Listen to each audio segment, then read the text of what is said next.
आतंक का खेल। एक छोटे से शांत शहर में रोहित नाम का एक युवक रहता था। उसे वीडियो गेम खेलना बहुत पसंद था और वह ज्यादातर समय अपने घर के बेसमेंट में अपने गेमिंग सेटअप के बीच बिताता था। तहखाना उसका सुरक्षित ठिकाना था, जहां वह अपनी पसंदीदा आभासी दुनिया में भाग सकता था। एक रात जब रोहित एक डरावना खेल खेल रहा था, उसे अजीब सी आवाज सुनाई दी। पहले तो यह नरम थी, लेकिन धीरे धीरे तेज और डरावनी हो गई। छिप जाओ, आवाज फुसफुसाई। अब छिपो। रोहित ने गेम रोककर इधर उधर देखा। वह थोड़ा घबरा गया। उसने सोचा कि वह घर में अकेला है। आवाज को नजरअंदाज करते हुए उसने फिर से गेम खेलना शुरू कर दिया, लेकिन फुसफुसाहट जारी रही। छिप जाओ रोहित, नेमसिस तुम्हारे लिए आ रहा है। नेमसिस नाम सुनकर रोहित की रीढ़ में सिहरन दौड़ गई। उसके खेल में नेमसिस एक भयानक चरित्र था जो खिलाड़ियों का शिकार करता था, लेकिन यह तो सिर्फ एक खेल था। ऐना, आवाज तेज हो गई। अब लगभग चिल्लाने लगी। छिप जाओ रोहित, छिप जाओ। डर के मारे रोहित ने बेसमेंट की ओर भागने का फैसला किया। वह पुराने बक्सों के पीछे छिप गया और अपनी सांसें नियंत्रित करने की कोशिश करने लगा। अंधेरे में छुपे हुए उसे ऐसा लगा जैसे मिनट घंटों में बदल गए हों। अचानक उसने ऊपर कदमों की आहट सुनी, धीमी और जानबूझकर। तहखाने का दरवाजा चरमराकर खुला और कदम सीढ़ियों से नीचे उतरने लगे। रोहित का दिल जोर से धड़कने लगा। उसने यथासंभव शांत रहने की कोशिश की, लेकिन डर से यह मुश्किल हो रहा था। सीढ़ियों के नीचे एक छायादार आकृति दिखाई दी। वह लंबी और खतरनाक थी। उसकी चमकती आंखें अंधेरे को भेद रही थीं। रोहित की सांसें गले में अटक गईं। आकृति नजदीक आ गई और रोहित ने उसे पहचान लिया। यह नेमसिस था, उसके खेल का वही पात्र, लेकिन अब भयानक रूप से वास्तविक था। नेमसिस की नजरें बेसमेंट पर पड़ी और रोहित को ठंडा पसीना बहता हुआ महसूस हुआ। उसने प्रार्थना की कि प्राणी उसे न पा सके, लेकिन किस्मत ने उसका साथ नहीं दिया। नेमसिस अचानक मुड़ा और सीधे उसकी ओर देखा। उसके चेहरे पर एक भयावह मुस्कान फैल गई। तुम मिल गए, उसने फुसफुसाया। इससे पहले कि रोहित प्रतिक्रिया दे पाता, नेमसिस ने उस पर हमला कर दिया और वह बेहोश हो गया। जब रोहित की नींद खुली तो वह अपने बेसमेंट में नहीं था। वह एक अंधेरी, अपरिचित जगह पर था। हवा में एक अप्रिय गंध थी और जमीन ठंडी और नम थी। जैसे ही उसकी आंखें अंधेरे में समायोजित हुईं, रोहित को एहसास हुआ कि वह एक वीडियो गेम के अंदर था।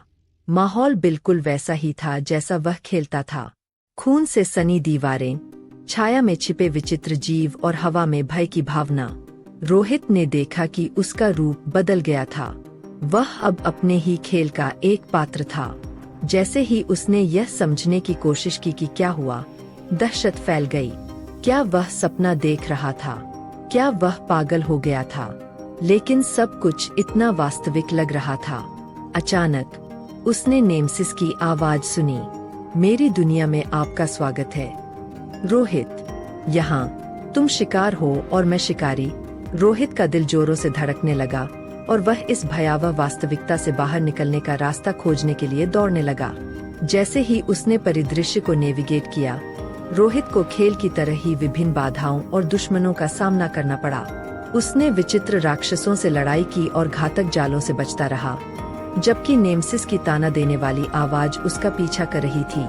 शिकार किए जाने की भावना जबरदस्त थी और रोहित जानता था कि अगर उसे जीवित रहना है तो उसे चलते रहना होगा। दिन और रात का समय बदलते रहे और रोहित निरंतर संघर्ष करता रहा। एक दिन उसने पात्रों के एक समूह को एक छिपे हुए पोर्टल के बारे में बात करते हुए सुना, जो वास्तविक दुनिया में वापस जाने का रास्ता था। रोहित को आशा की किरण मिली। नए दृढ़ संकल्प के साथ रोहित पोर्टल की खोज में निकल पड़ा। उसने नेमसिस से एक कदम आगे रहते हुए सुरागों और निर्देशों का पालन किया। यात्रा जोखिम भरी थी, हर मोड़ पर खतरों से भरी थी, लेकिन आजादी की आशा से प्रेरित होकर रोहित आगे बढ़ता गया। आखिरकार रोहित को पोर्टल मिल गया। यह खेल के सबसे गहरे हिस्से में छिपा हुआ एक चमकदार द्वार था। जैसे ही वह उसके पास पहुंचा, नेमसिस प्रकट हो गया और उसका रास्ता रोक दिया। तुम बच नहीं सकते। वह गुर्राया। रोहित ने हिम्मत जुटाकर नेमसिस का सामना किया। मैं बच जाऊंगा, उसने घोषणा की। उसने खेल में सीखे गए हर कौशल का उपयोग करते हुए नेमसिस से लड़ाई की। लड़ाई भीषण थी, लेकिन रोहित का संकल्प मजबूत था। अंतिम हताश चाल में रोहित नेमसिस को पीछे धकेलने और पोर्टल के माध्यम से छलांग लगाने में कामयाब रहा। एक चकाचौंध रोशनी ने उसे घेर लिया और सब कुछ काला हो गया। जब रोहित की आंख खुली तो वह वापस अपने बेसमेंट में था। चमकती चाबियां उसके पास पड़ी थीं, अब धुंधली और बेजान। वह उठ बैठा। उसका शरीर दर्द कर रहा था और उसका मन इस अनुभव से घबरा रहा था। यह अवास्तविक लगा, एक टूटे हुए दुःस्वप्न की तरह, लेकिन यादें बहुत ज्वलंत थीं। रोहित जानता था कि उसका जीवन हमेशा के लिए बदल गया है। वह यह नहीं बता सका कि यह कैसे और क्यों हुआ, लेकिन वह आतंक के खेल से बच गया था।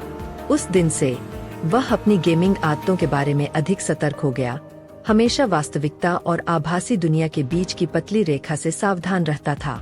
और जहां तक नेमसिस की बात है, रोहित जब भी अपनी आंखें बंद करता था तो उसे दूर से सुनाई देने वाली फुसफुसाहट सुनाई देती थी। यह एक अनुस्मारक था कि कुछ गेम सिर्फ गेम से कहीं अधिक है। वे बुरे सपने बन सकते हैं, जो कल्पना और वास्तविकता के बीच की रेखाओं को धुंधला कर देते हैं।